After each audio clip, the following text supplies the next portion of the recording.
اعوذ باللہ من الشیطان الرجیم، بسم اللہ الرحمن الرحیم۔ وقالت الیہود لیست النصارى علی شیء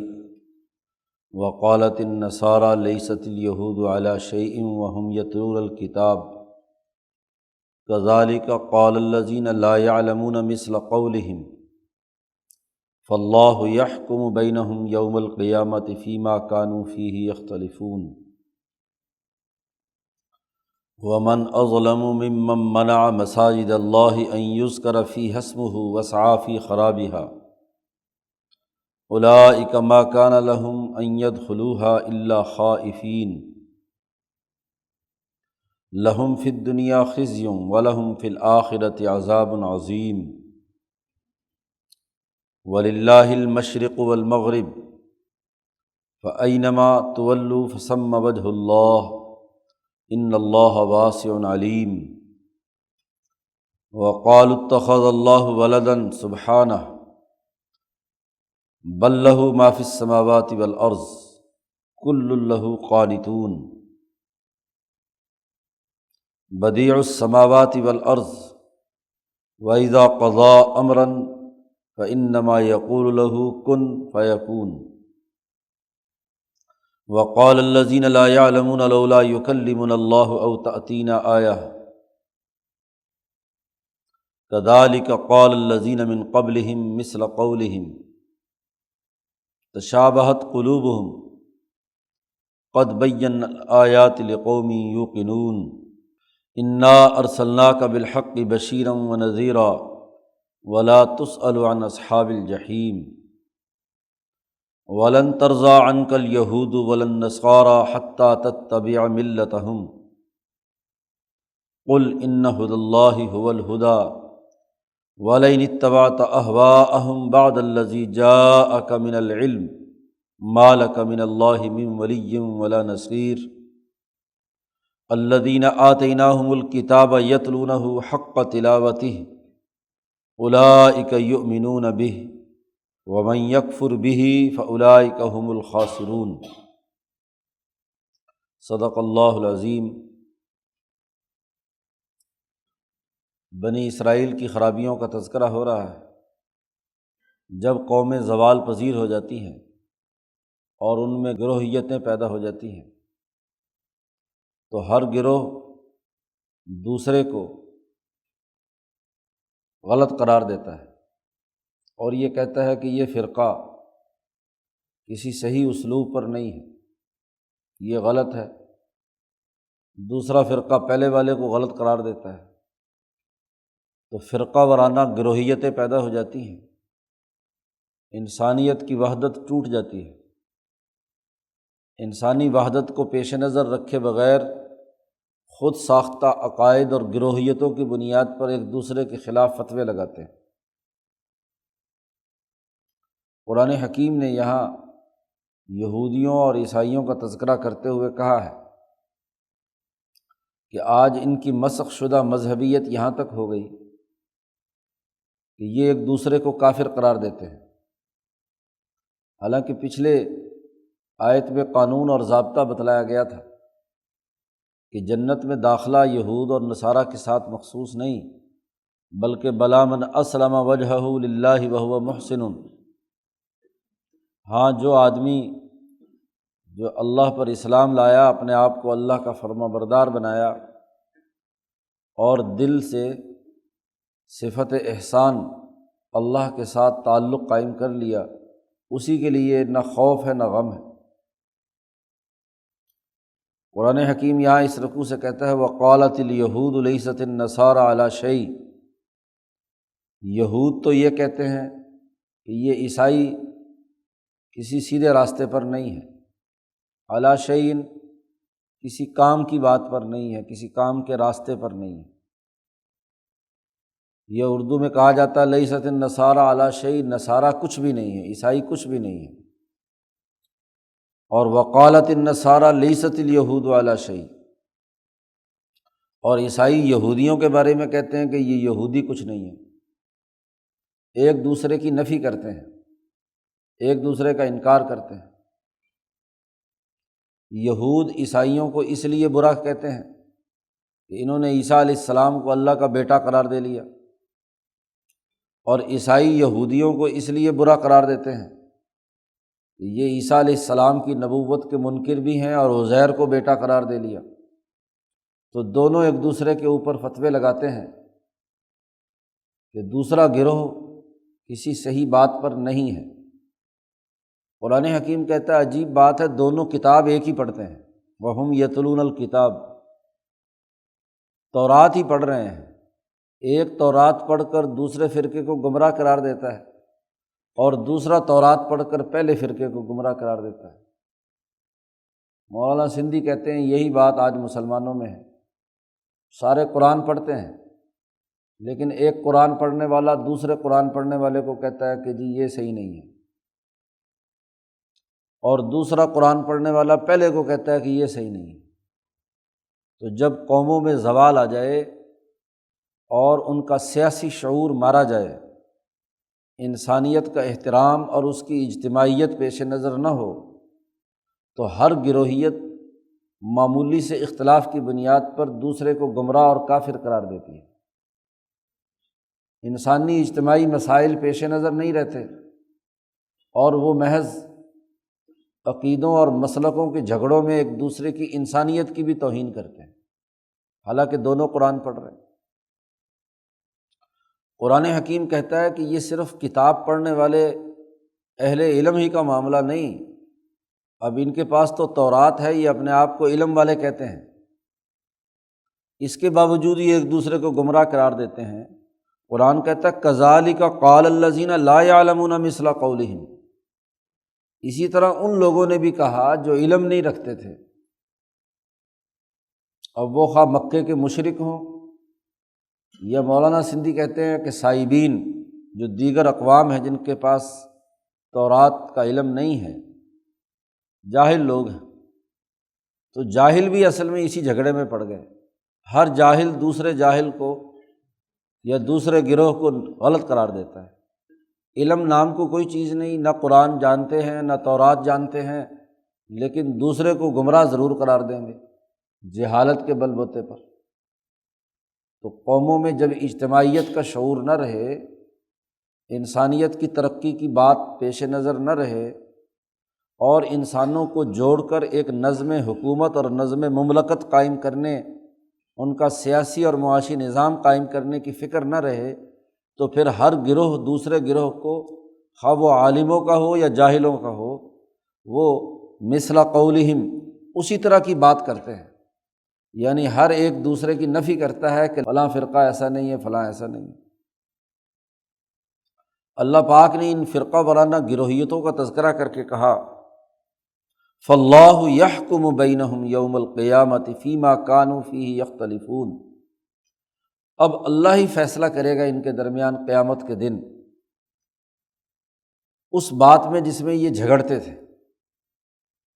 فیما کانوا فیہ یختلفون، جن معاملات میں یہ اختلاف کر رہے ہیں، ذرا ذرا سے مسلکوں کے اور فرقوں کے مسائل کے جھگڑوں میں ایک دوسرے کی انسانیت کی نفی کر رہے ہیں، ان تمام کے درمیان اللہ تعالیٰ ہی فیصلہ کرے گا۔ قیامت کے دن اس کا فیصلہ ہوگا کہ یہ جو اپنے آپ کو ہر آدمی اچھا سمجھتا ہے اور دوسرے کا انکار کرتا ہے، اصولی اور قانونی بات یہ ہے اس دنیا کے اندر بھی اور آخرت میں بھی، وہ یہ ہے،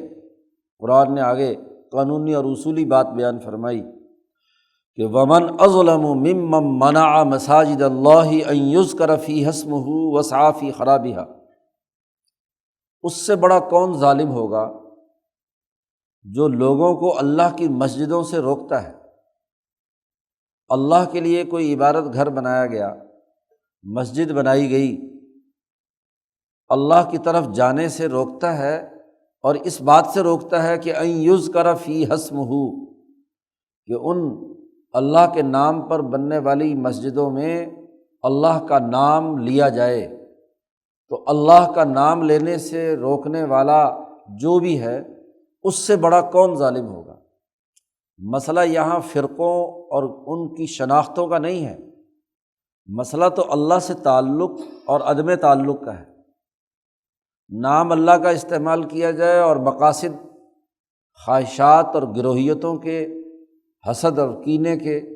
سرمایہ اور دولت اکٹھے کرنے کے، اپنی ذاتی چودراہٹ قائم کرنے کے ہوں، تو یہ خرابی کی بات ہے۔ اس سے بڑا ظالم کون ہوگا؟ اب قرآن حکیم میں بڑا جامع جملہ استعمال کیا ہے کہ اللہ کے لیے جو مسجدیں بنتی ہیں، عبادت گاہیں بنتی ہیں، بلکہ یہ عبادت گاہیں ہر مذہب کی، چاہے یہودیوں کا کنیسہ ہو، عیسائیوں کا گرجا ہو، ہندوؤں کا مندر ہو، جب یہ شروع میں بنی تھیں تو صرف اور صرف اس لیے کہ وہ اللہ کی عبادت کے لیے۔ موسیٰ علیہ السلام نے یہ عبادت گاہ کنیسہ بنایا تھا اس لیے کہ اس کے ذریعے سے اللہ سے تعلق قائم ہو، بیت المقدس کو آباد کیا تھا۔ عیسیٰ علیہ السلام نے یہ گرجا یا عمارات اس لیے بنائی تھی کہ اس کے ذریعے سے اس میں اللہ کا نام بلند کیا جائے۔ یہ ہندوؤں کی جو تعلیمات کے پہلے منظر جو شروع کے ان کے مصلحین یہاں پر گزرے، انہوں نے اللہ کے نام کے لیے یہ عبادت گاہیں بنائی تھیں۔ قرآن حکیم نے ان تمام عبادت گاہوں کے احترام کا تذکرہ کیا ہے کہ یہ سب عبادت گاہوں کا ایک ہی مقصد تھا کہ اللہ کا نام بلند کیا جائے۔ قرآن حکیم نے دوسری جگہ پر کہا ہے وَلَوْلَا دَفْعُ اللَّهِ النَّاسَ بَعْضَهُمْ بِبَعْضٍ لَهُدِّمَتْ صَوَامِعُ وَبِيَعٌ وَصَلَوَاتٌ وَمَسَاجِدُ يُذْكَرُ فِيهَا اسْمُ اللَّهِ كَثِيرًا۔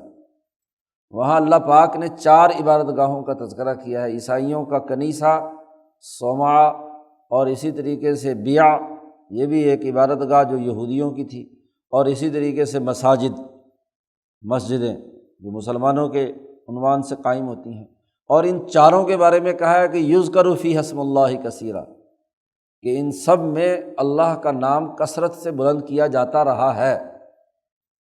اگر یہ جہاد اور لڑائی نہ ہوتی، قتال کی اجازت نہ دی جاتی، تو یہ ساری عبادت گاہیں منہدم ہو جاتی، ان میں اللہ کا نام لینے والا کوئی نہ رہتا۔ تو عبادت گاہیں بنائی جاتی ہیں اللہ کے تعلق سے۔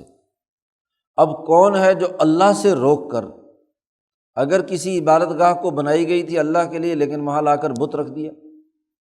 تو گویا کہ اللہ کا نام لینے سے روک دیا، اس بت کی پوجا کرنے لگ گئے۔ یا بت پتھر کا تو نہیں رکھا، لیکن وہ جس فرقے کے قبضے میں ہے وہ فرقہ خود بت بن گیا، وہ کہتا اللہ کا نام بے شک لو، لیکن اگر میرا نام نہیں لیا، یعنی میرے فرقے کا نام نہیں لیا، میری گروہیت کا نام نہیں لیا، تو پھر تم بھی مسلمان نہیں ہو۔ اسلام کے لیے اپنے بت کو پجوانا بھی لازمی اور ضروری قرار دے دیا۔ یہ سب سے بڑی خرابی ہے۔ زوال پذیر قوموں میں ایسا ہی معاملہ ہوتا ہے، اور اس زوال پذیر دور میں اصل بات تو مسجد کی یہ ہے کہ وہ اللہ کا ذکر اور اللہ کا نام سربلند کرنے کے لیے ہے۔ کوئی کسی بھی انداز میں اگر اخلاص کے ساتھ اللہ کا نام لیتا ہے تو ضرور اللہ کے ساتھ اس کا ایک تعلق قائم ہے۔ اور اس دور میں اس کی جو جامع ترین شکل قرآن کے نازل ہونے کے بعد وہ اللہ کی مسجدیں ہیں، بیت اللہ الحرام ہے، اور جو اس کے رخ پر بننے والی مسجدیں ہیں جن میں اللہ کا نام لیا جائے۔ مولانا سندھی کہتے ہیں جیسے قدیم زمانے میں یہ ساری عبادت گاہیں تھیں اور یہودیوں نے انہیں مسجدیں فرقوں کی بنا کر ان میں اپنے اپنے بت تراش کر رکھ لیے تھے، تو مولانا سندھی کہتے ہیں اس دور میں کیا ہے، مسلمانوں کی مسجدیں یہ کام کرنے لگ گئی۔ یہ بھی یہودیوں کے نقش قدم پر اپنی اپنی مسجد کو فرقے کے ساتھ بنا دیا، دوسرا فرقے والے کا داخلہ ممنوع ہے۔ جب بات اللہ کے نام لینے کی ہے تو اللہ کا نام کوئی بھی فرقے والا لے تو اس میں اعتراض کی کیا بات ہے۔ حضرت مولانا محمد قاسم نانوتوی رحمۃ اللہ علیہ دیوبند میں جب مدرسہ شروع کیا اور تعلیم و تعلم کا سلسلہ شروع ہوا تو جاہلوں کی جو مسجدیں پہلے موجود تھیں وہاں انہوں نے کہا یہ کیا نیا مولوی آ گیا بھئی، یہ دیکھو مدرسہ تعلیم شروع ہو گئی، مدرسہ بنا لیا، یہ تو کبھی طریقہ ہم نے سیکھا ہی نہیں۔ سب سے پہلے حضرت نانوتوی نے دارالعلوم کی جو بنیاد رکھی وہ عوامی چندے کی بنیاد پر تھی، اس سے پہلے تو سارے مدرسے حکومت چلاتی تھی، تو عوام کی بنیاد پر جب دارالعلوم بنایا تو وہاں کے پرانے جو مولوی صاحبان تھے، ظاہر ہے کہ جب مدرسے کا اجتماعی چندہ اور اجتماعی نظم و نسق قائم ہوا تو وہ جو انفرادی طور پر مسجدوں کے امام تھے ان کی روٹی روزی پہ فرق پڑا، تو انہوں نے خوب فتوے لگائے حضرت کے خلاف، گمراہ اور یہ اور وہ اور فلاں۔ تو جب بہت فتوے آئے تو ایک مسجد والا مولوی صاحب بہت زیادہ ہر فجر کی نماز کے بعد وہ تقریر کرتا تھا حضرت کے خلاف، کافر ہیں، یہ ہیں، وہ ہیں۔ تو جو مدرسے کے طالب علم جو حضرت کے پاس پڑھتے تھے ان کو بڑا غصہ آیا کہ یہ ہمارے استاد جی کو اتنی گالیاں دیتا ہے، اس کی ٹھکائی ہونی چاہیے۔ انہوں نے فیصلہ کیا کہ کل کو جا کے اس مولوی صاحب کو پٹائی کریں۔ حضرت نانوتوی کو پتہ چلا تو حضرت نے سبق میں کہا کہ بھائی سارے طالب علموں سے کہ کل فجر کی نماز ہم اس مسجد میں پڑھیں گے۔ لوگوں نے بڑا کہا کہ حضرت وہ تو آپ کو کافر سمجھتا ہے، آپ کو مسجد میں داخل نہیں ہونے دیں گے۔ انہوں نے فرمایا کوئی بات نہیں، ہم وہیں پڑھیں گے۔ اب ظاہر طالب علم استاد جی کی اتنی مخالفت تو نہیں کر سکتے تھے، حضرت چلے گئے اور پہلی صف میں جا کر پیچھے بیٹھ گئے۔ امام صاحب آئے، انہوں نے نماز پڑھائی۔ نماز پڑھانے کے بعد اب جو رخ پھیر کر امام نے دیکھا تو حضرت بیٹھے ہوئے تھے، حضرت نے اس کے پیچھے نماز پڑھی اور وہ بیچارہ پریشان۔ تو حضرت نے فرمایا کہ بھائی بات یہ ہے کہ ہم کلمہ پڑھنے کے لیے آئے ہیں، آپ ہمیں کافر کہتے ہیں نا، تو ہم سے اگر کوئی غلطی ہو گئی تو ہمیں کلمہ پڑھا دو۔ تو آپ نے تو دین کی غیرت کی وجہ سے کوئی دین کے خلاف شریعت بات ہمارے اندر دیکھی ہوگی، اس لیے آپ ہمیں کیا ہے کافر قرار دیتے ہیں۔ آپ نے تو صحیح، اب وہ بیچارے کی گھگی بن گئی، اب وہ نہ ادھر کا رہا نہ ادھر کا۔ جی اب وہ معافیا مانگے، حضرت فرمایا نہیں بھی آپ نے تو کیا ہے صحیح بنیادوں پر، آپ نے تو دین کی غیرت پر فتویٰ لگایا ہوگا، تو ہم کلمہ پڑھنے آئے ہیں، ہمیں مسلمان بنا لو۔ تو وہ ساری مخالفت ختم اور وہ سارا جھگڑا لڑائی، اس کا مقصد تو جھگڑا پیدا کر کے اپنے مفادات حاصل کرنا تھا۔ تو بزرگوں کا جو صحیح طریقہ کار رہا ہے وہ یہ کہ مسجدیں تو اللہ کے لیے بنائی گئی ہیں، لہٰذا اس کو جھگڑے کا گھر بنانا یہ تو شیطان کی کارروائی ہوتی ہے، یہ تو جو ذاتی مفادات اٹھانا چاہتے ہیں ان کا جھگڑا ہوتا ہے، اس جھگڑے کو روکنا چاہیے۔ قرآن حکیم کہتا ہے اس سے بڑا ظالم کون ہوگا جو اللہ کی مسجدوں سے روکے یہ کہ اس میں اللہ کا نام لیا جائے۔ اب لوگ مسجد میں اس لیے نہیں آتے کہ مولوی صاحب چونکہ فرقے کی بات کرتے ہیں، اب اس کی وجہ سے لوگوں کو آنے سے روک دیتے ہیں، زبان سے نہ کہیں لیکن ان کا طرز فکر و عمل، ان کی بد اخلاقی لوگوں کو مسجد میں آنے سے کیا ہے روکنے کا ذریعہ بن جاتی ہے۔ مسجد میں آ کر تو لوگوں کو سیکھنا سکھانا ہے، اور اگر مسجد میں ان کے ساتھ غلط حرکت کی جائے تو وہ اب نوجوان بیچارہ مسجد میں نماز پڑھنے آ گیا، تو نے پینٹ کیوں پہن رکھی ہے، تو نے جو ہے نا بودا کیوں کٹوا رکھا ہے، تو نے فلانا کیوں کر رکھا ہے، اور چل پچھلی صف میں چل، ساڑھے بوڑھے جو ہے نا وہ اگلی صف میں اور باقی سارے پیچھے دھکیل دیتے ہیں۔ وہ بیچارہ آ ہی گیا ہے تو اس کو لڑ جھگڑ کر کیا ہے وہ اگلے دن کہتا چھوڑو یار ان بوڑھوں کے پاس کیا جانا۔ تو بات یہ ہے کہ مسجد جو اللہ کا نام سکھانے کا ذریعہ بنے، وہاں اس سے بڑا کون ظالم ہوگا جو لوگوں کو مسجد سے روکنے کا سبب بنے کہ اس میں اللہ کا نام نہ لیا جائے۔ اور صرف یہی نہیں، وسعیٰ فی خرابیہا، اور اس کی خرابی میں وہ کوشش کرتا ہے۔ آج مسجدیں اجڑی ہوئی ہیں، جمعے کے خطبے میں بس جمعے کی نماز کھڑی ہوتی تو لوگ دوڑ کر آتے ہیں، اس سے پہلے وہ کہتے ہیں مولوی صاحب پتہ نہیں کیا ادھر ادھر کی کہانیاں سناتے رہتے ہیں، تو ہم کوئی کام کی بات تو ہوتی نہیں، تو اپنی مسجدوں کو بے آباد کرنے کی کوشش کرتے ہیں۔ جب ذاتی مفادات اٹھائے جائیں، گروہی اور طبقاتی مفادات اٹھائے جائیں تو مسجدیں بے آباد ہوں گی۔ اس کا راستہ روکنے کا عمل ہے۔ بڑا جامع جملہ قرآن حکیم نے، جامع آیت قرآن حکیم نے یہاں پر بیان کی ہے۔ ایسے ہی جو لوگ مسجدوں کو شہید کرتے ہیں یا ان کی توہین کرتے ہیں یا ان کے راستے میں روکتے ہیں، اب مسجد حرام سے مکے کے مشرکوں نے حضور کو روک دیا جب عمرے کے لیے حضور صلی اللہ علیہ وسلم تشریف لے جا رہے ہیں۔ ایسے ہی جب عیسائیوں کا قبضہ ہوا بیت المقدس پر تو انہوں نے یہودیوں کو بیت المقدس میں داخل ہونے سے روک دیا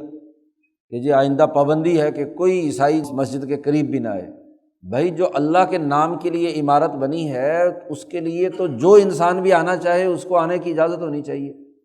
یہاں تو دوسرے فرقے کا آ جائے تو مسجد دھو کر پاک کی جاتی ہے کہ فلاں لوگ آ گئے تھے لہٰذا اس مسجد کو کیا ہے دھو اور صاف کرو اور پاک کرو۔ قرآن حکیم کہتا ہے کہ جو اس فرقہ وارانہ گروہیتوں میں مبتلا ہو کر اللہ کے نام سے لوگوں کو روکتے، اللہ کی مسجدوں میں خرابی پیدا کرتے، لوگوں کو مسجد سے دور کرنے کا ذریعہ بنتے ہیں، قرآن کہتا لہم فی الدنیا خزی، ان کے لیے دنیا میں رسوائی اور ذلت ہے، وہ پست رہیں گے، سیاسی زوال سے دوچار رہیں گے، معاشی بھوک و افلاس کی حالت میں رہیں گے۔ ان کی عبادت گاہیں اور ان کی مسجدیں جو دراصل اللہ کے دین کے غلبے کے لیے تھیں، اللہ کے دین کے نظام کو قائم کرنے کے لیے تھیں، جب وہ مسجد چھوٹے چھوٹے جزوی اور گروہی مفادات کا مرکز بن جائیں، مولانا سندھی نے اس کی تعبیر کیا ہے کہ جب وہ چھوٹے چھوٹے بدبودار گڑھوں اور تالابوں کی شکل اختیار کر جائیں تو اس سے بدبو کے بھبکے اڑیں گے، اور اس سے انسانیت کے لیے کوئی فائدہ نہیں ہوگا، تو انسانیت ان کو کیوں قبول کرے گی؟ اس وقت انقلاب کی ضرورت ہوتی ہے کہ وہ سیلاب جو انسانیت کی ترقی کا ہے اس کو تیزی سے گزارا جائے، تاکہ وہ سارے گڑھے اور تالاب پر ہو جائیں اور انسانیت دوبارہ زندہ ہو جائے۔ تو زندگی پیدا کرنے کے لیے پھر انقلاب کی ضرورت ہوتی ہے، تبدیلی کی ضرورت ہوتی ہے۔ ان کے لیے دنیا میں بھی ذلت ہے، اور وَلَهُمْ فِي الْآخِرَةِ عَذَابٌ عَظِيمٌ، اور ان کے لیے آخرت میں بہت بڑا عذاب ہے، کیونکہ دنیا میں یہ اللہ کے دین سے روکنے کا سبب بنتے رہے، دنیا میں مسجدوں کو برباد کرنے اور بے آباد کرنے کا انہوں نے کام کیا۔ پھر یہ جھگڑتے اس بات میں بھی ہیں کہ تیرا قبلہ ادھر ہے، میرا قبلہ ادھر ہے، اس کا قبلہ ادھر ہے، اس کا قبلہ ادھر ہے۔ اب یہودی ایک طرف رخ کر کے نماز پڑھتے تھے، عیسائی کہتے نہیں قبلہ ادھر نہیں ادھر ہے۔ یا جب نبی اکرم صلی اللہ علیہ وسلم نے فرمایا کہ اب قبلہ یہاں بیت اللہ الحرام کی طرف ہے، تو قبلے پر جھگڑے کرتے ہیں۔ اللہ پاک نے یہاں قانون اور ضابطہ یہ بھی بتلا دیا کہ بھائی مسجدوں میں آ کر قبلوں کے جھگڑوں کے اندر مبتلا ہونا، جی تو یہ کوئی عقل کی بات نہیں، یہ اصول دین میں سے نہیں ہے، یہ جزوی اور فروعی بات ہے۔ قبلہ تو صرف اس لیے ہے کہ اس کے ذریعے سے اللہ سے تعلق قائم کیا جائے۔ اگر قبلہ تو صحیح ہو لیکن اللہ سے تعلق نہ ہو، دل میں حسد، کینہ، بغض، خرابیاں، انسان دشمنی کے امور موجود ہوں، تو دراصل وہ قبلہ کیا ہوا؟ تو قبلے کی بنیاد پر تو محض لڑائی ہوئی۔ اللہ نے قانون بیان کر دیا وَلِلَّهِ الْمَشْرِقُ وَالْمَغْرِبُ، اللہ ہی کے لیے ہے مشرق اور مغرب۔ یہودی کہتے تھے مشرق میں ہے، دوسرے کہتے تھے مغرب میں ہے، تو مغرب اور مشرق کے جھگڑے تم نے شروع کر دیے۔ یہ مشرق کے رہنے والے ہیں اور یہ مغرب کے رہنے والے ہیں، یہ شمال کے رہنے والے ہیں، یہ جنوب کے رہنے والے ہیں۔ یہ جو انسانیت کو تم نے خانوں میں بانٹ دیا، یہ غلط ہے۔ وَلِلَّهِ الْمَشْرِقُ وَالْمَغْرِبُ، مشرق ہو یا مغرب ہو، ادھر کا ہو یا ادھر کا ہو، ہے تو اللہ کے لیے، ساری چیزیں اللہ کے لیے ہے۔ فَأَيْنَمَا تُوَلُّوا فَثَمَّ وَجْهُ اللَّهِ، جس طرف بھی تم منہ کرو ادھر اللہ ہی ہے، تمہاری توجہ اللہ کی طرف ہونی چاہیے۔ مولانا سندھی کہتے ہیں اصل تو حضیرت القدس کی طرف متوجہ ہونا ہے، جو اللہ کا مقدس مقام عرش الہی ہے۔ دل کا تعلق اگر حضیرت القدس کی طرف ہے اور اس کے مقاصد و اہداف کے لیے آپ کام کر رہے ہیں، پھر تو درست ہے۔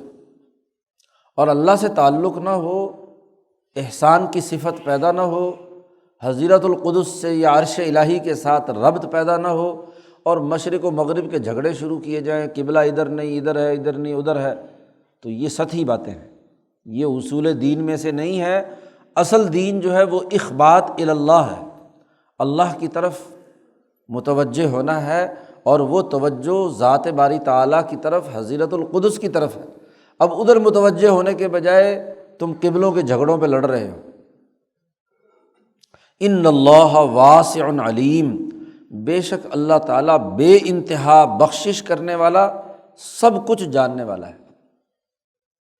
کسی کا قبلہ ادھر ہے، کسی کا، اب یہاں ہندوستان والوں کا سارا قبلہ مغرب کی طرف نماز پڑھ کے، مدینہ منورہ والے جو ہیں وہ جنوب کی طرف نماز رخ کر کے نماز پڑھتے ہیں، ہاں جی، دوسرے جو ادھر افریقہ والے ہیں وہ شمال کی طرف نماز پڑھتے ہیں۔ تو قبلہ کسی کی طرف بھی ہو، اصل تو اس ذات کے، ہاں جی، اس مقدس مقام کے ساتھ، ذات کے ساتھ تعلق قائم کرنا ہے، اور اللہ کے دین کے غلبے کی سوچ رکھنی ہے۔ اگر اللہ کا دین مغلوب ہے اور تم قبلوں کے جھگڑوں میں ایک دوسرے کو کافر قرار دینا شروع کرو، تو یہ انسانیت کی توہین ہے۔ وَقَالُوا اتَّخَذَ اللَّهُ وَلَدًا سبحانہ، جب اللہ کی بات آئی تو اللہ سے تعلق کے بجائے اللہ کے ساتھ تعلق کے واسطے میں اپنے کسی نبی یا نیک آدمی کو کہتے ہیں وہ اللہ نے بیٹا بنا لیا۔ بھائی اللہ سے تعلق تو تب ہے کہ جب اللہ کی حکمرانی وحدہ لا شریک کے طور پر مانی جائے، اس کائنات کا احکم الحاکمین اسی ذات کو مانا جائے۔ تو یہ لوگ کہتے ہیں کہ اللہ نے بیٹا بنا لیا، کوئی کہتا ہے عیسیٰ اللہ کا بیٹا ہے، کوئی کہتا ہے عزیر اللہ کا بیٹا ہے، کوئی کہتا ہے رام چندر جی اللہ کا بیٹا ہے، کوئی کہتے ہیں کرشن جی مہاراج اللہ کا بیٹا ہے۔ انہوں نے سب نے مل کر، کوئی فرشتوں کو اللہ کی بیٹیاں قرار دیتا ہے۔ سبحانہ،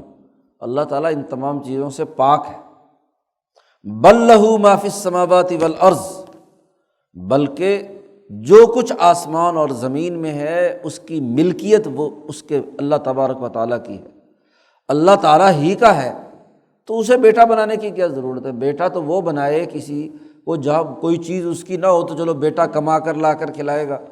یا بیٹا طاقت فراہم کرے گا۔ جب کائنات کی تمام چیزیں اللہ ہی کے لیے ہیں تو پھر بیٹا بنانے کی اللہ کو کیا ضرورت ہے؟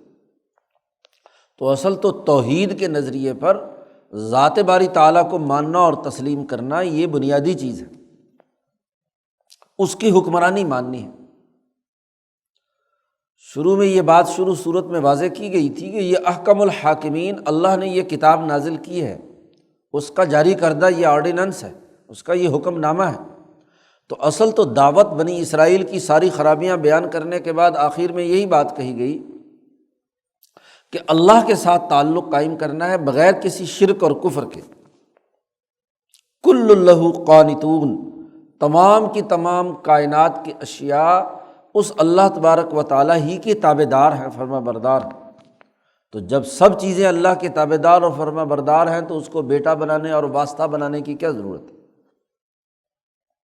اللہ کا معاملہ تو ایسا ہے کہ بدیع السماوات والارض، اس نے تو آسمان و زمین کا مادہ بغیر کسی مادے کے پیدا کیا ہے۔ اس کا سب سے بڑا کمال ابداع ہے کہ اس نے اس پوری کائنات مخلوقات کا بنیادی مادہ اثر نو بنایا ہے۔ کسی تخلیق میں تو یہ ہوتا ہے کہ پہلے کوئی ماڈل بنا ہوا ہو تو اس کے نمونے پہ بنا دیا جائے، وہ تخلیق کہلاتی ہے۔ یا پہلے ایک چیز بنی ہوئی ہے، اس کے اندر آپ نے اس کی شکل و صورت بدل دی تو یہ تخلیق ہے۔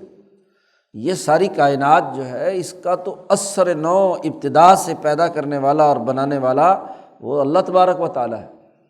اور اللہ تبارک و تعالیٰ کی حکمرانی پوری کائنات پر اس قدر طاقت اور قوت رکھتی ہے کہ وَإِذَا قَضَىٰ أَمْرًا، جب اللہ تعالیٰ کسی کام کرنے کا حکم کرتا ہے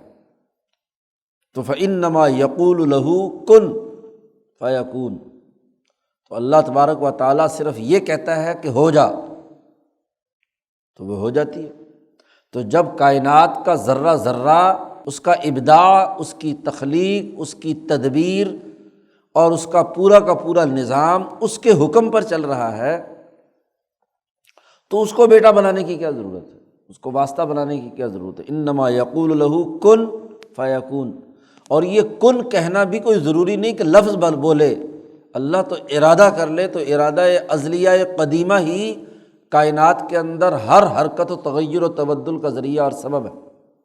تو اللہ کی یہ حکمرانی مانو۔ مسجد میں اللہ کا نام صرف حلق سے اوپر لے کر اپنے فرقوں کے جھگڑے اور گروہیتوں کے جھگڑے مت پیدا کرو،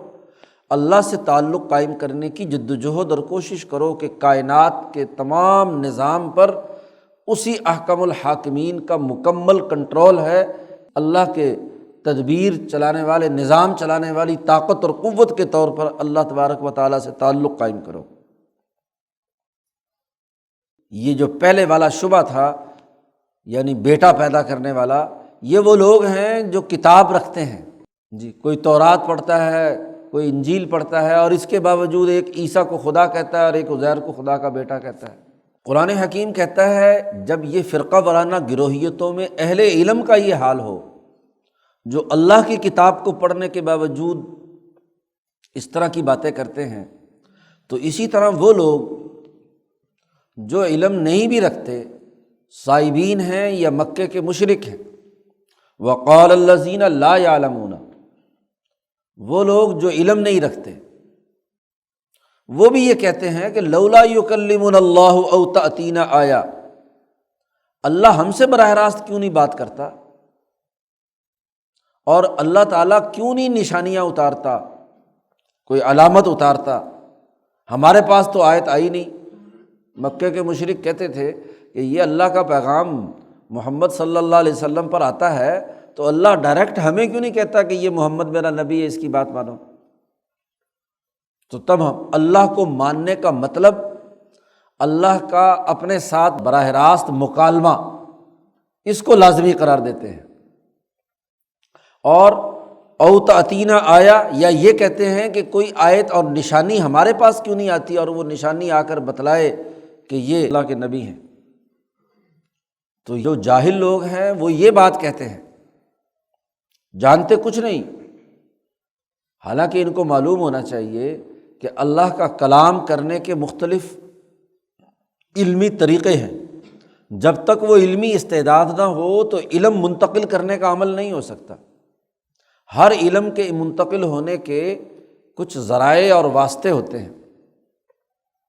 جی لنکس ہوتے ہیں، لنک نہ ہو تو علم منتقل نہیں ہوتا۔ آپ کے پاس ایک موبائل میں یا ایک جگہ پر علم موجود ہے، ڈیٹا موجود ہے، دوسری طرف ٹرانسفر کرنے کے لیے کوئی رابطہ کار چاہیے نا، وہ نہیں ہے تو علم منتقل نہیں ہوگا۔ اب حضیرت القدس سے انسانوں تک علم منتقل ہونے کے لیے ایک ڈیوائس چاہیے، اور وہ ڈیوائس سوائے نبی کے اور کسی کے پاس نہیں ہوتی۔ ما کان لبشر، قرآن نے دوسری جگہ پر کہا ہے کسی بشر کے لیے یہ نہیں کہ ان یکلمہ اللہ، کہ اللہ اس سے گفتگو کرنے لگ جائے، اس سے ہم کلام ہو، مگر آگے 3-4 شکلیں بیان کی ہیں کہ مگر وہ کہ اللہ تعالیٰ وحی کرے، یا کوئی اپنا واسطہ درمیان میں جبرائیل کو بھیجے، یا کسی اور 3 طریقے 4 طریقے بیان کیے ہیں۔ اس کے علاوہ اللہ کے کلام کرنے کا اور کوئی راستہ اور طریقہ نہیں ہے۔ تو جیسے یہ یہود و نصارہ جو درمیان میں عیسیٰ اور عزیر کو اللہ کا بیٹا یا بیٹیاں قرار دے کر یہ لوگ اس کا انکار کرتے ہیں ذات باری تعالیٰ کا، ایسے ہی اللہ کا انکار کرنے والے لوگ جو ہیں یہ بھی کہتے ہیں کہ اللہ براہ راست ہم سے بات کرے، اللہ تعالیٰ ہم پر کوئی آیت نازل کرے، نشانی نازل کرے۔ کذالک قال الذین من قبلہم مثل قولہم، قرآن کریم کہتا ہے کہ ان سے پہلے بھی ایسے لوگ گزرے ہیں ان کی طرح کی بات کہنے والے۔ موسیٰ علیہ السلام جب طور پہاڑ پر ان کو لے گئے تھے اور وہاں اللہ نے موسیٰ علیہ السلام کو حکم دیا تھا تو وہاں بھی انہوں نے یہی کہا تھا، مسخ شدہ یہودیت کے لوگوں نے جو علم نہیں رکھتے تھے کہ ارنا اللہ جہرتاً، ہم اللہ کو ظاہری طور پر دیکھنا چاہتے ہیں، اللہ تعالیٰ ہمارے سے کیوں نہیں کلام کرتا، ہم پر کیوں نہیں نشانیاں اتارتا۔ قرآن حکیم کہتا ہے جیسے ان پر عذاب آیا تھا ایسے ان کے لیے بھی ہے، تشابہت قلوبہم، ان کے دلوں میں مشابہت ہے، ان کے کفر میں بھی جو پہلے والوں نے کیا تھا اور ان کے کفر کے اندر بھی آپس میں مشابہت پائی جاتی ہے۔ اور جب اللہ کے گھروں کو اللہ کو درست طور پر سمجھنے کے لیے استعمال نہ کیا جائے تو پھر بہت بڑی خرابی کی بات ہوتی ہے۔ ایسی مسجدوں پر، ایسی عبادت گاہوں پر دوسروں کا قبضہ ہو جاتا ہے، وہ ذلیل اور رسوا ہو کر مسجدوں سے بے دخل کر دیے جاتے ہیں جو اللہ کے راستے سے روکتے ہیں۔ قد بینا الآیات لقوم یوقنون، بے شک ہم نے یہ نشانیاں خوب کھول کر بیان کر دی ہیں اس قوم کے لیے جو یقین رکھنے والی ہے، جو اللہ کی حکمرانی پر یقین رکھتی ہے اس کے لیے بڑی نشانیاں ہیں۔ پہلے اللہ کی حکمرانی تو مانو، کسی حکومت کو مانو گے تو اس کے کسی کلام سے تم ہم کلام ہو سکتے ہو، اس کے کسی ڈسپلن سے تمہیں بلا کر ہاں جی کوئی فرمان دیا جائے گا، ڈسپلن تسلیم نہ کرو اور کہو کہ جی تمہیں ڈائریکٹ جو ہے مرکز سے ہدایات براہ راست آئیں، تو یہ کیسے ہو سکتا ہے؟ انا ارسلناک بالحق بشیرا ونذیرا، بے شک اے محمد صلی اللہ علیہ وسلم ہم نے آپ کو حق کے ساتھ بھیجا ہے، بے شک ہم نے آپ کو بھیجا ہے حق سچا دین دے کر، اور اس کے 2 مقاصد ہیں، بشیرا ونذیرا، جو اس کے مطابق انسانی معاشرے کو درست طور پر تشکیل کرنے کا کام کرے گا اس کے لیے خوشخبری ہے، اور جو اس پورے پروگرام کو قبول نہیں کرے گا اس کے لیے آپ ڈرانے والے ہیں، نذیرا۔ اور ولا تسأل عن اصحاب الجحیم۔ اللہ پاک رسول اللہ صلی اللہ علیہ وسلم سے کہتے ہیں کہ آپ سے نہیں پوچھا جائے جہنمیوں کے بارے میں، آپ کو کہیں یہ ہو کہ جی یہ جہنم میں جا رہے ہیں تو بڑی میری پوچھ نہ ہو، اور آپ ہر وقت ان کے پیچھے پڑے رہتے ہیں اس غم میں کہ کہیں یہ جہنم میں نہ چلے جائیں، تو ان کو جنت کی طرف لانے کے لیے، صحیح راستے پر لانے کے لیے آپ محنت اور مشقت کرتے ہیں۔ حضور صلی اللہ علیہ وسلم کے بارے میں قرآن نے دوسری جگہ پر کہا لعلک باخع نفسک الا یکونوا مؤمنین، شاید کہ تیرا سینہ پھٹ جائے اس لیے کہ یہ اسلام نہیں قبول کر رہے۔ تو چونکہ انسانیت پر رحمت اور شفقت جو رحمت للعالمین کی حیثیت سے حضور صلی اللہ علیہ وسلم میں تھی، تو آپ صلی اللہ علیہ وسلم تو یہ چاہتے تھے کہ یہ زیادہ سے زیادہ جہنم سے نکلیں، تو حضور کو کہا گیا کہ آپ تسلی رکھیں، آپ سے جہنمیوں کے جہنم میں جانے کے بارے میں پوچھ گچھ نہیں ہوگی کہ کیوں یہ ایمان نہیں لائے، وہ تو ان سے ہوگی کہ جو آپ کے سچے پیغام کو قبول نہیں کرتے۔ آپ کا کام تو بالحق بشیرا و نذیرا، سیدھے راستے کا اور پیغام دے دینا ہے۔ باقی آپ یہ چاہیں کہ یہ سارے یہودی اور سارے عیسائی سب کے سب مسلمان ہو جائیں اور کلمہ پڑھ لیں، قرآن کہتا ہے وَلَن تَرْضَىٰ عَنْكَ الْيَهُودُ وَلَا النَّصَارَىٰ، کبھی بھی ہرگز تجھ سے راضی نہیں ہوں گے یہ یہود و نصارہ، حتیٰ تتبع ملتہم، مگر یہ کہ تو ان کے مذہب کی پیروی کرنے لگ جائے۔ آپ سے راضی تبھی ہوں گے کہ جب تو تابع ان کے دین کا ہو جائے، تو جب تک تم ان کے دین کے تابع نہیں ہوگے اس وقت تک یہ تجھ سے راضی نہیں ہوں گے۔ لہٰذا ان کو راضی کرنے کی فکر چھوڑ دو، بس حق کا نظام قائم کرو، اور جو ان میں جہنم جانے کے لیے تیار ہیں تو جانے دو، یہ تو کبھی بھی تمہارا پروگرام قبول نہیں کریں گے، کیونکہ جو رجعت پسند طبقات مذہبی مفادات کے لیے دین کو استعمال کرتے ہیں، وہ کبھی حق بات کو قبول کرنے کے لیے تیار نہیں ہوں گے۔ ہاں وہ تو یہ چاہیں گے کہ آپ ان کے نظریے پر چلے جائیں، ان کی سرمایہ پرستی، تب آپ سے راضی ہوں گے۔ تو مسلمانوں سے یہود و نصارہ کی رضا تبھی ہوگی کہ جب مسلمان ان کی ملت کی اتباع کریں، ان کے سرمایہ دارانہ نظام کو قبول کر لیں، ان کی سیاست کو قبول کر لیں، ان کے معاشی ڈھانچے کو قبول کر لیں، تب وہ آپ سے راضی ہوں گے۔ آپ کھلی کھلی بات بیان کر دیں کہ ان ھدی اللہ ھو الھدی، بے شک اللہ نے جو راستہ بتلایا ہے وہی سیدھا راستہ ہے، اللہ کا جو پیغام ہے وہ صحیح ہے۔ وَلَئِنِ اتَّبَعْتَ أَهْوَاءَهُمْ بَعْدَ الَّذِي جَاءَكَ مِنَ الْعِلْمِ، یاد رکھو حضور سے کہا جا رہا ہے کہ اے محمد صلی اللہ علیہ وسلم، اگر آپ نے ان کی خواہشات کی پیروی کر کے ان کی کچھ باتیں مان لیں، اس کے بعد کہ آپ کے پاس علم آ چکا ہے کہ سیدھا راستہ یہی ہے،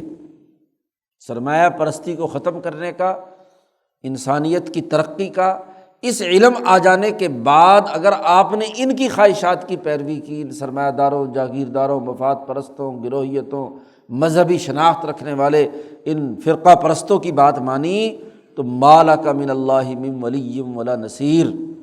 تو تیرا کوئی اللہ کے مقابلے میں نہ کوئی دوست ہوگا نہ تیرا کوئی مددگار ہوگا۔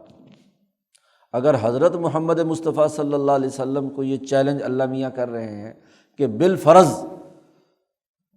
نبی سے ایسی بات سرزد ہونے کا امکان نہیں ہے، لیکن نبی سے کہا جا رہا ہے کہ اگر آپ نے بھی یہ کام کیا تو آپ یاد رکھو کہ اللہ تعالیٰ کے مقابلے میں آپ کا کوئی مددگار اور کوئی دوست نہیں ہوگا۔ اور اگر محمد صلی اللہ علیہ وسلم کو اللہ پاک یہ وارننگ دے رہے ہیں تو محمد صلی اللہ علیہ وسلم کے امتی یہ کیسے توقع رکھ سکتے ہیں کہ وہ ان سرمایہ داروں کی خواہشات اور ان طاقتور لوگوں کی سیاست اور معیشت کے اعلی کار بن کر کہیں کہ اللہ کے مقابلے میں ہمارا کوئی مددگار ہے؟ تو خوب کھول کھول کر قرآن حکیم نے بات بیان کر دی۔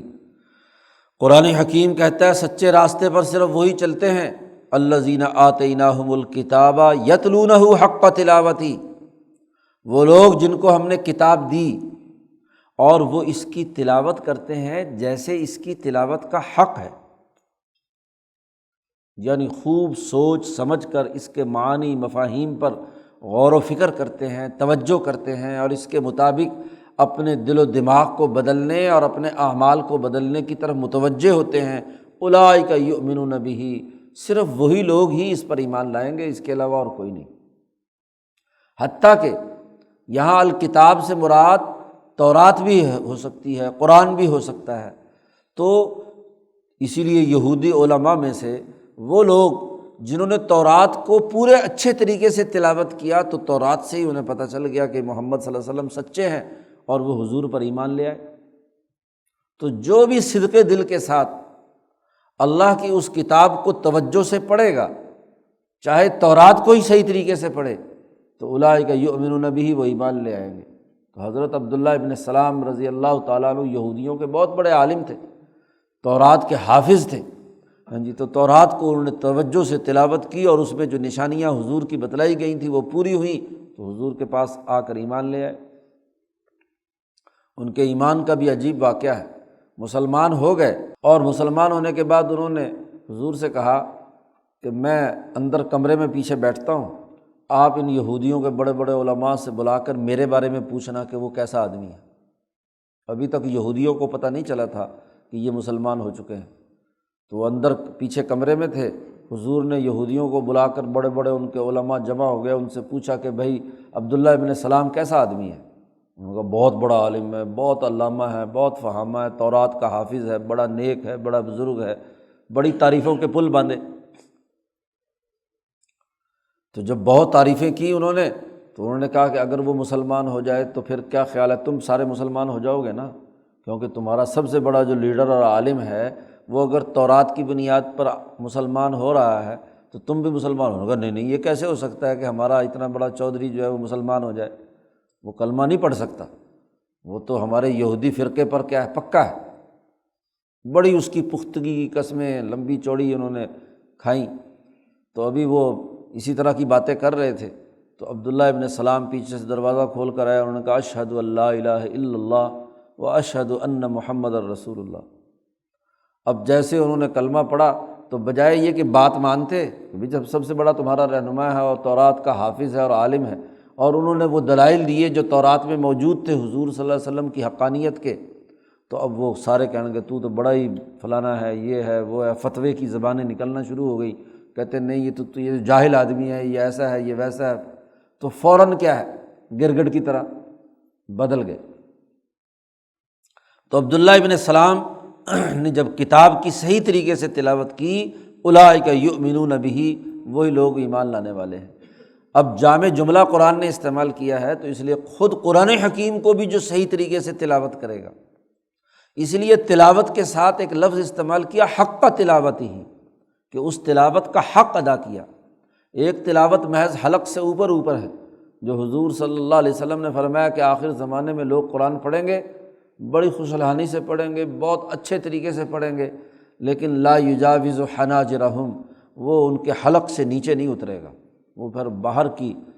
خوشنمائی اور خوبصورتی اور لحن کے ساتھ تو ہوگا، لیکن دل پر اس کا اثر نہیں ہوگا۔ تو تلاوت حق تلاوت ہی کی جائے، غور و فکر کے ساتھ، تدبر کے ساتھ اس کے مقاصد اور معانی کو سمجھا جائے۔ اولئک یؤمنون بہ، وہی اس پر یقین رکھیں گے۔ اور یاد رکھو ومن یکفر بہ فاولئک هم الخاسرون، جو لوگ اس کے منکر ہیں، انکار کرنے والے ہیں اس کتاب کا، اس تعلیمات کا، تو وہی لوگ نقصان اٹھانے والے ہیں، وہی خسارے میں ہیں۔ تو قرآن حکیم نے یہاں بنی اسرائیل کی خرابیاں بڑی تفصیل کے ساتھ بیان کی ہیں، تقریباً یہ آدھا پارہ مکمل ہو چکا ہے جس میں بنی اسرائیل کی خرابیاں بیان کی ہیں۔ ان خرابیوں کو بیان کرنے کے مقاصد یہ ہیں کہ ایک تو یہ مسخ شدہ جو مذہبیت مدینہ منورہ میں موجود تھی اس کی خرابیاں واضح کی جائیں، دوسرا نبی اکرم صلی اللہ علیہ وسلم ایک جماعت تیار کر رہے ہیں، تو موسیٰ علیہ السلام کو یا اسرائیلی انبیاء کو جماعت کے تیار کرنے میں کن کن رویوں کا سامنا کرنا پڑا، تنظیمی دائرے کے اندر جب لوگ آتے ہیں یا ان مربی کو تربیت کرنے کی ضرورت پیش آتی ہے تو کیا سوالات ابھرتے ہیں، کون کون سے مسائل اور مشکلات سامنے آتی ہیں، کس طرح کے شکوک و شبہات اور بد عملیاں سامنے آتی ہیں، تو ان کو کنٹرول کرنے کا کیا طریقہ ہے۔ تو چونکہ نبی اکرم صلی اللہ علیہ وسلم بھی مدینہ منورہ میں ایک ریاست قائم کر رہے ہیں، اس ریاست کے لیے ایک تربیت یافتہ جماعت کی ضرورت ہے، تو اس تربیت یافتہ جماعت کو سکھانے کے لیے کہ کن کن خرابیوں کو پیش نظر رکھا جائے، اور یہ جماعت وہ حرکتیں نہ کرے جو موسیٰ علیہ السلام کے زمانے میں یا عیسیٰ علیہ السلام کے زمانے میں ان یہودیوں نے حرکتیں کی تھیں۔ اسی لیے غزوہ بدر کے موقع پر جب نبی اکرم صلی اللہ علیہ وسلم نے پوچھا تمام لوگوں سے کہ بھائی ہم مدینے سے تو نکلے تھے ابو سفیان کے تجارتی قافلے کو روکنے کے لیے، لیکن تجارتی قافلہ تو نکل گیا، اب تو لڑائی لڑنے والے، جنگ لڑنے والے جو مکہ کے لوگ ہیں، ہاں جی، ابو جہل کی قیادت میں وہ سامنے ہیں، تو کیا تم اب جنگ لڑنا چاہتے ہو؟ تو ہر آدمی اپنی اپنی بات بتلائے۔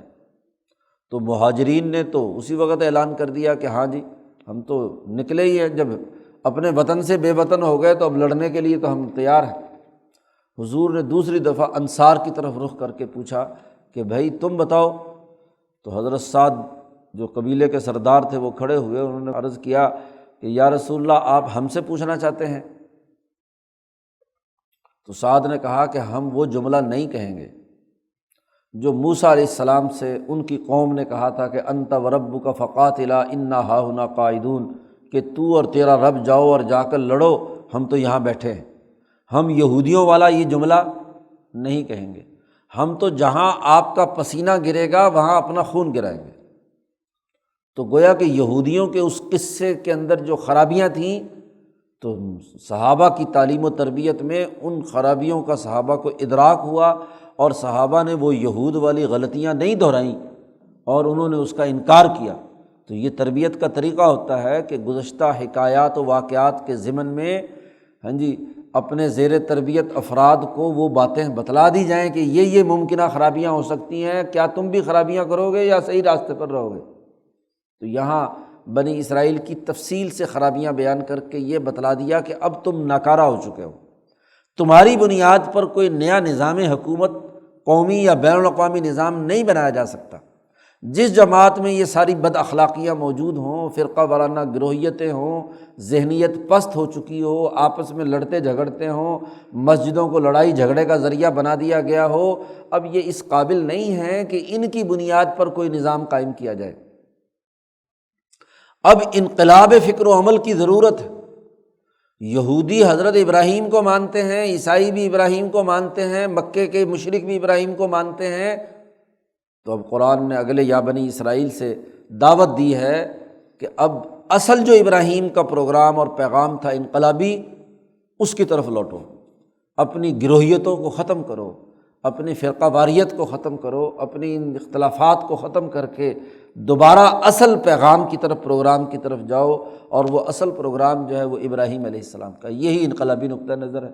مولانا سندھی نے انہی آیات مبارکہ سے ہی انقلابی پروگرام اخذ کیا ہے کہ قرآن پڑھتے ہیں، گروہیتوں میں پڑے ہوئے ہیں، پستی کی حالت میں ہیں، بنی اسرائیل والی ساری بد اخلاقیاں ان کے اندر پیدا ہو چکی ہیں، اب جب تک یہ دوبارہ دعوت حنیفیت کی طرف یکسو نہیں ہوں گے، ابراہیمی تحریک کی طرف رجوع نہیں کریں گے، اس وقت تک ہاں جی ان کے اندر تغیر و تبدل نہیں آ سکتا۔ انقلاب فکر و عمل ابراہیمی تحوت اور تحریک کی اساس پر ہوگا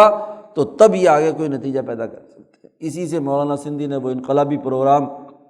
اخذ کیا، جس کو خوب غور و فکر کے بعد مولانا سندھی مکہ مکرمہ سے یہاں ہاں جی ہندوستان آئے اور اس کی دعوت دی کہ یہ آیات مبارکہ انقلاب فکر و عمل کی دعوت دیتی ہیں، اور اس کے لیے پیغام آگے 2-3 رکوعوں میں قرآن حکیم نے حضرت ابراہیم علیہ السلام کی تعلیمات کے تناظر میں دعوت دی ہے کہ ان کی بنیادی تعلیمات کیا تھی۔ صدق اللہ العظیم۔ اللہم صلی اللہ۔